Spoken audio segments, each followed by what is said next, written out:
Arms are on. Let's put the beard on.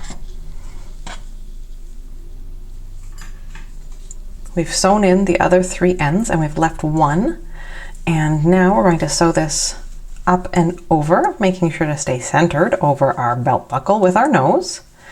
Make sure too that you have it nice and tight and high up on your brim. What we're going to try to do is we're going to sew it down so that there is like no difference there, as though Gnutmeg's brim and beard are as one.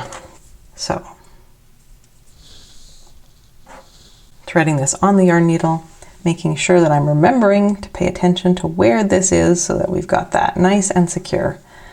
Go across, figure out where the best place is for this end of the beard. And then we're going to go into either the body or the arm, depending on how yours are matching up. And we're going to go under and through part of the body or arm. And then we're going to use one of these garter stitches, one of these bumps. There's all sorts of bumps along the top, which are really convenient to use for attaching things and hiding our sewing together. All right, so I'm going to do that again. I like to really secure the corners. I do them twice.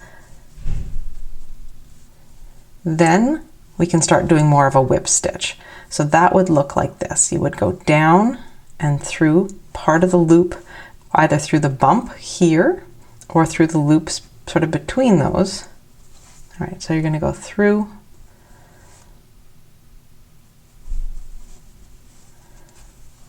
and then you're going to go and you're going to grab 2 stitches or 2 legs of a V here, either on the body or the hat, depending on how things are working for you. I'm so close to where my arm is sewed on that it doesn't want to go in. There we go. So I'm just going to go through there. Then I'm going to go through the next bump of garter stitch on here. And then I'm going to go down again. I just make a little space so I can see what I'm doing. I'm going to go through and grab a leg or 2 of stitches here.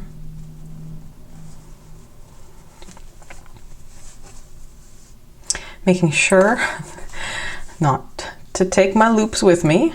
That would be pretty silly. All right. Go through here. With the nose, it gets a little more creative, but the good news is the nose is going to hide everything. So that's just super convenient, isn't it? Okay, and here's your chance. Remember to check that the nose is lined up with that belt buckle and that everything's in line there.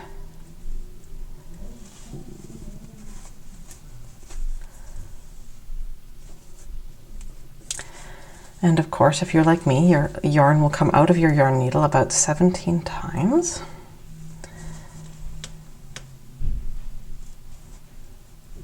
All right, improvising the back of the nose a little bit because it's not a garter bump, it's a stockinette loop.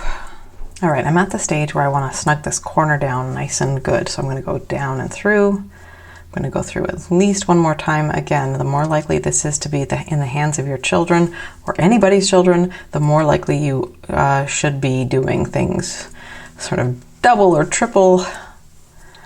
All right, so if you like the way everything looks, you're good. If you want to try to sew some of this shut and conceal, maybe there's a little bit more red there than you like, there's always blocking the hat down a little bit.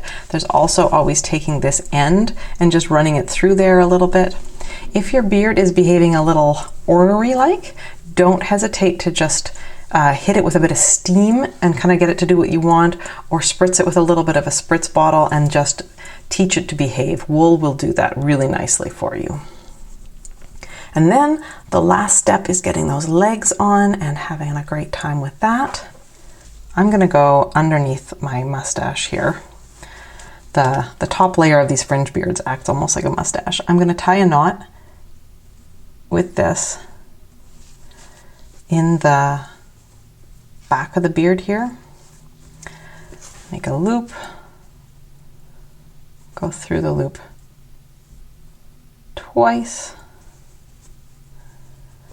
Snug it really nice and tight down to the beard, and then just plunge your yarn through the body, and it will, It won't work at all is what it'll do. Plunge your yarn through the body, come out, pull taut and snip. Alrighty.